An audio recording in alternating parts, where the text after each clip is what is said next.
duas telas transparentes, à sua esquerda e à direita, Bolsonaro foi eficaz no discurso para os seus na ONU. Mentiu ao inverter fatos e negar os 21 anos da última ditadura brasileira. O mundo todo sabe que ele mentiu. Há poucas décadas tentaram mudar o regime brasileiro e de outros países da América Latina. Foram derrotados. Civis e militares brasileiros foram mortos e outros tantos tiveram suas reputações destruídas, mas vencemos aquela guerra. Falou a verdade ao confirmar para o mundo, ponto a ponto, seu projeto de poder fascistoide. Atacou o respeitado cacique Raoni. Disse: acabou o monopólio do senhor Raoni. Acabou o monopólio do senhor Raoni. O presidente citou as terras do Yanomami e Raposa Serra do Sol, já demarcadas. O índio não quer ser latifundiário, pobre em cima de terra rica. Especialmente das terras mais ricas do mundo. É o caso das reservas Yanomami e Raposa Serra do Sol. Deu a senha para o que virá por aí. A invasão de terras indígenas na Amazônia e Brasil afora. É só aguardar. Invasão controlada e também fora do controle. Porque a palavra autoriza, como demonstrou a Amazônia em chamas. E Bolsonaro disse isso na ONU 6 dias depois de 230 fundos gestores de 65 trilhões terem advertido: proteja a Amazônia. Claro, nada é monolítico. Sem pressão real, muitos desses fundos assaltarão a Amazônia juntos, se preciso e possível for. Mas todos sabem que Bolsonaro e os seus só não mentem quando anunciam exatamente o que farão. O Brasil esteve à beira do socialismo, foi uma das frases asnáticas. O Brasil tem a maior concentração de renda do mundo entre os 1% mais ricos. E é um dos 10 países mais desiguais da Terra. Tem 70 milhões de pobres e miseráveis. A frase bolsonárica é para quem não sabe nem o que seria hipoteticamente a utopia socialismo. E para os que sabem menos ainda o que é o Brasil. Os médicos cubanos citados se foram porque Bolsonaro os atacou e ameaçou ao longo de anos e na campanha. Portanto, mentiu ao omitir a si mesmo. Bolsonaro por várias vezes atacou no discurso a corrupção.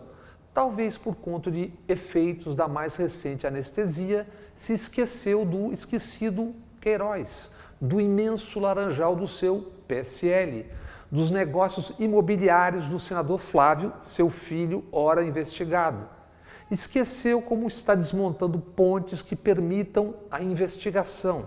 Vide o COAF, travestido e despachado para o Banco Central, depois de prometer a Moro, de quem, obviamente, ele se tornaria refém se Moro tivesse nas mãos o COAF. E um Ministério Público que não tivesse procurador-geral e cúpula escolhidos a dedo. E uma Polícia Federal livre e solta, em especial a do Rio de Janeiro, livre e com poder para investigar milícias e milicianos, alguns deles já homenageados por seu filho, Flávio. Milicianos com parentes diretos empregados no gabinete de Flávio quando deputado estadual. Bolsonaro esqueceu ou supõe passar despercebidas suas escolhas a dedo. Escolhas que impeçam ou dificultem a investigação de negócios da família. Vão sendo cercadas pontes que levam a Queiroz, o faz-tudo da família, o dos cheques para a primeira-dama. Ou já esqueceram? Bolsonaro atacou os que supostamente quiseram antes o poder total, que é exatamente o que ele quer. Fez discurso profundamente ideológico, expôs sua ideologia para atacar a ideologia alheia. Sua ideologia vista nas entrelinhas do discurso e na prática cotidiana como uma caminhada fascistoide. Citou, entre outros, como bom exemplo de democracia, a ditadura da Arábia Saudita. Esqueceu, talvez efeito do anestésico, de citar seus ídolos, o ditador e corrupto Pinochet e o torturador e assassino brilhante Ustra. Representantes de 16 povos indígenas do Xingu protestaram, porque Bolsonaro levou à ONU uma indígena do Bolsonistão, que diz serem as ONGs as responsáveis pelos incêndios na Amazônia. Como quase tudo no Bolsonistão, a indígena transportada à ONU é uma fake news. Buffalo Bill rodou os Estados Unidos exibindo indígenas, entre eles o chefe Sioux, que derrotou o general Custer, touro sentado. Isso foi há 135 anos e o show se chamava Oeste Selvagem. Faltaram alguns na ONU para fazer coro ao ideológico discurso de Bolsonaro, que é ideológico e não sabe ou finge que não sabe. Os governadores Witzel, Dória, a bancada da bala, o jornalismo eletrônico que há décadas vende e ganha com violência em nome de combater a violência. Bolsonaro, a ode, a ignorância e a truculência fascistoide. Witzel, a sede de sangue e poder. Dória, algum chantilly, botox e cachemir para disfarçar. Disfarçam, mas todos eles estão de olho e verbo nos votos rábicos da barbárie fascistoide. Witzel, o mesmo que esteve naquele palanque às vésperas da eleição no Rio de Janeiro, ao lado de dois personagens asquerosos, eleitos deputados depois de quebrarem a placa em homenagem a Marielle. E, gravíssimo, quebraram a placa com a plateia aplaudindo, babando de prazer. Acabou essa porra aqui, agora é Bolsonaro, porra!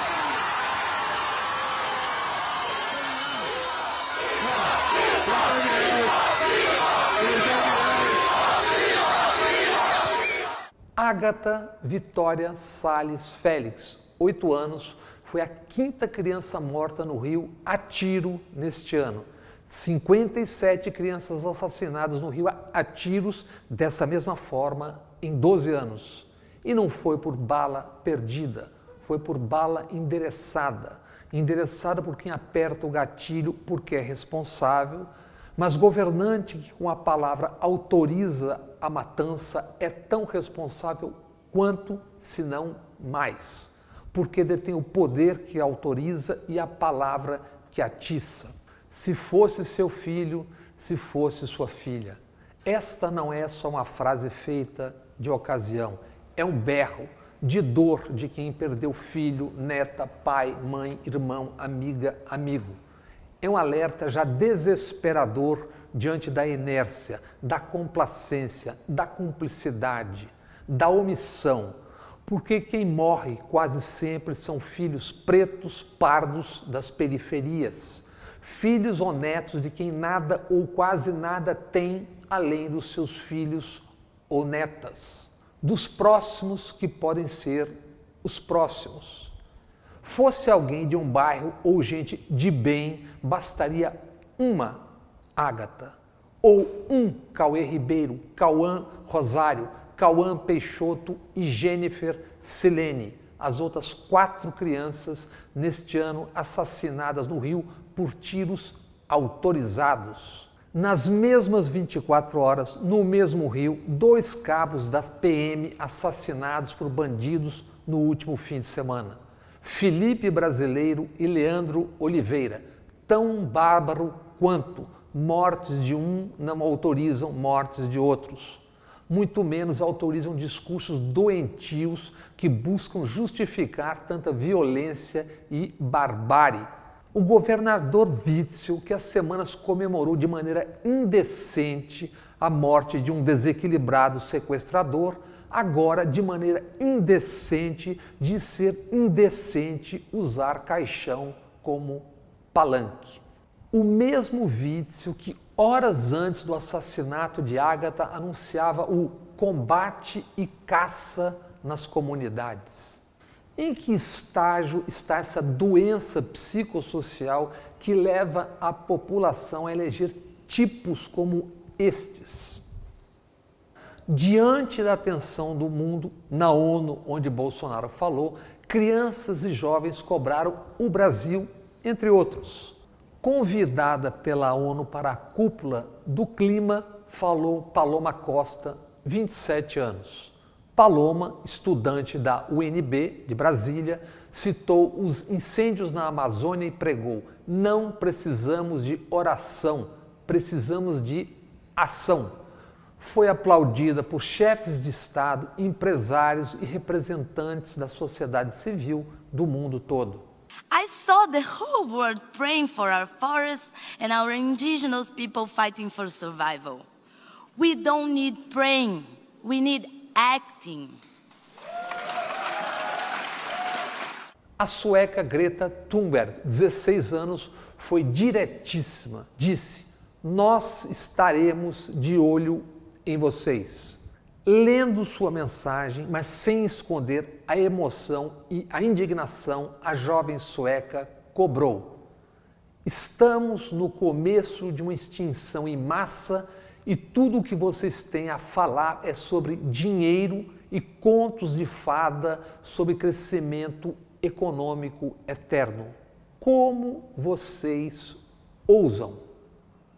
People are suffering. People are dying. Entire ecosystems are collapsing. We are in the beginning of a mass extinction, and all you can talk about is money and fairy tales of eternal economic growth. How dare you!